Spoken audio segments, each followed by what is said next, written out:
Industry professionals from around the globe all gathered in the World Trade Center. That's why there's no parking. And we're speaking to lots of them over the next 4 days. By the way, if you are coming down here, I would absolutely suggest you get the metro. It's the easiest way to get here, isn't it? It is, definitely. I mean, I was down here at 10 o'clock this morning and I struggled to park, and I thought, wow, this is getting really heavy. Didn't open till 1. I know, it shut it on till 1 o'clock. I might do that tomorrow myself, get the metro.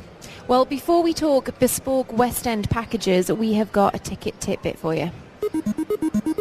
Ticket tidbits.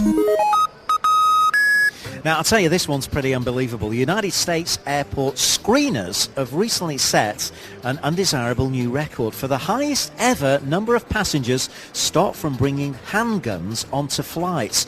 Most of them loaded. Get a load of that. I can't believe it. Me neither. It's madness. Yeah, the TSA, which is Transportation Security Administration, said they stopped passengers from boarding planes with 73 firearms in carry-on luggage during last week's record-shattering haul. Unbelievable. Now, under US law, guns are not allowed in carry-on bags, but they can be transported in checked-in luggage. What?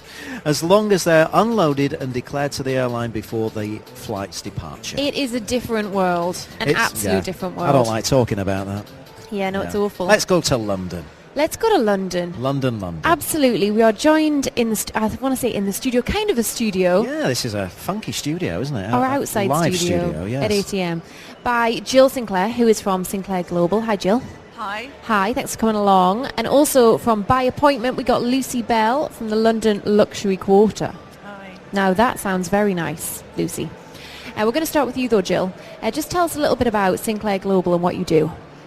We're a boutique agency, which is quite unique. What we do, we basically create experiences for the inbound Middle Eastern, Chinese, USA clients coming into London.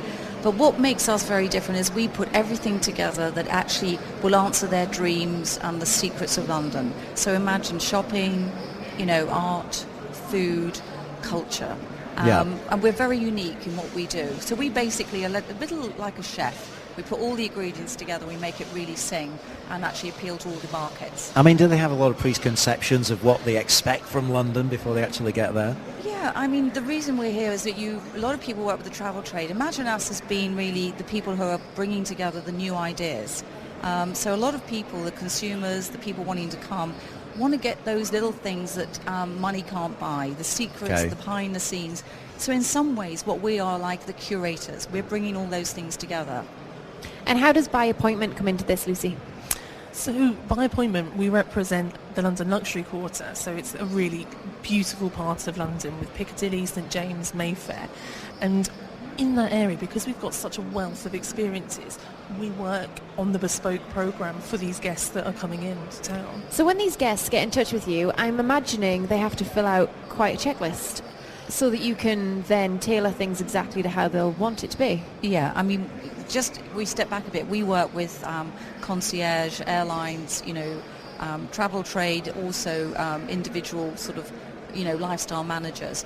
So what we do is we reach out and actually understand what those clients need. We also have to give them some things that are going to surprise them. Lifestyle managers? Lifestyle managers. That is just a different world to me. So lifestyle managers will be people representing the people who have so much money they don't have to talk to you themselves. Yeah, so we will get maybe one of the princes going, I've done everything. I've come to London for loads of times. Excite me. Give me something that nobody else has done before. So great, isn't it? I would love that. I would absolutely love that. Because you're right, it's really hard to keep a handle on I like it. the new stuff in a country that you're not from. Yeah, absolutely. And, what we've got to also understand is that some people have very vested interest, whether it's in sports, it's in cars, in design and fashion. So imagine London, the fashion season, you imagine the sporting. A lot of people want to meet the makers, meet the people behind the scenes, the celebs. But what we do it in a way that we give experiences that almost the British actually do brilliantly well themselves. So you bring it all to almost that you're getting an insider view into coming into London. I did have a bit of this actually on a recent trip to London. It was a press trip, so things are always set up kind of for you. And I went to Asprey.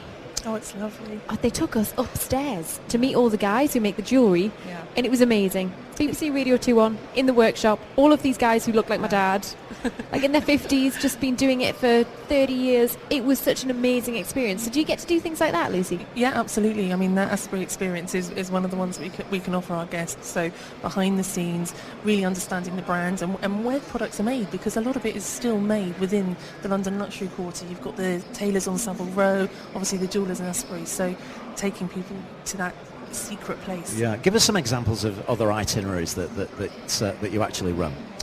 So we've got a huge amount on offer because of the diversity of the area. We currently have a royal itinerary, so in the area we've got royal warrant holders who all service the Queen or the royal family, so we can do experiences there, which could be perfume and masterclasses at florists. Yeah. We also do things like a goddess guide, so someone who's slightly more into fashion, we can take them to some of the international brands and they could meet the designers there. Cool. When it comes to people like celebrities, do you handle that, and can you actually close shops for them? Yeah, we can close shops. We've done things with Stella McCartney, so you have a sort of little fashion show. A lot of the brands and the retailers we work with will actually do a lot more when they know who's coming. So that's why we can curate it. So we've done things where we can shut Liberties, we can go to Burberry early in the morning. It's not just going shopping, it's actually who you get to meet within that. So whether it's the sort of personal couture team from Vivienne Westwood, whether it's going to florists and meeting the great grandson of the owner in the original premises. So it's all about crafting things, but really understanding that consumer, that traveller, and what they want. Now, you've got another tour here called Liberty Lady Day. Just talk us through what a lady would go through on that day. Oh, well, we all know, and I think one of the things I've learned from actually working with a lot of Middle Eastern ladies is the fact that you want to be actually drawn into everything about beauty. The scarf styling. Liberties has the largest scarf department in the world.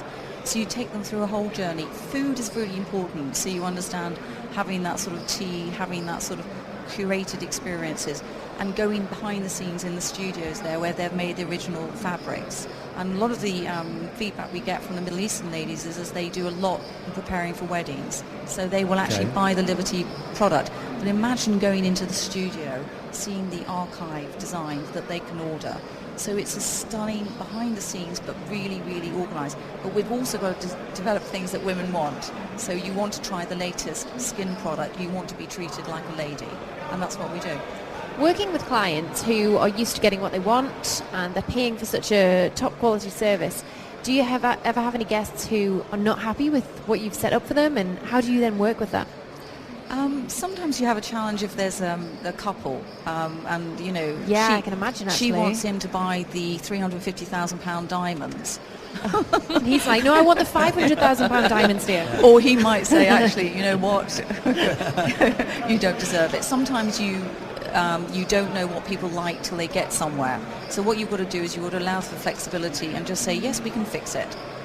So sometimes it's about getting that, that limited edition, that bespoke experience. A lot of it is about buying the product in London, the status conferred about buying it there. But also, if you've got a bag, there's only 3 available, it's wonderful. Oh, yeah. So you do get sometimes feedback, no, I want more with this, or I want more fur, or I want X. But the thing is, we work with our retailers who are masters of what they do. So we pass them over to the experts, but we listen and learn, and sometimes you adapt. Yeah.